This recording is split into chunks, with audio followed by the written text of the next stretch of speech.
Luol, Deng, Korver, and Boozer.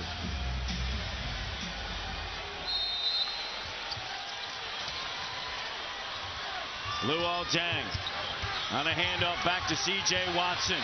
Watson attacking. Did it leave in time? They're saying that it goes. They're going to review it, though. The Bulls are acting as if it went. They're going to review it. It's going to be reviewed. Here comes Scott Foster over to review it.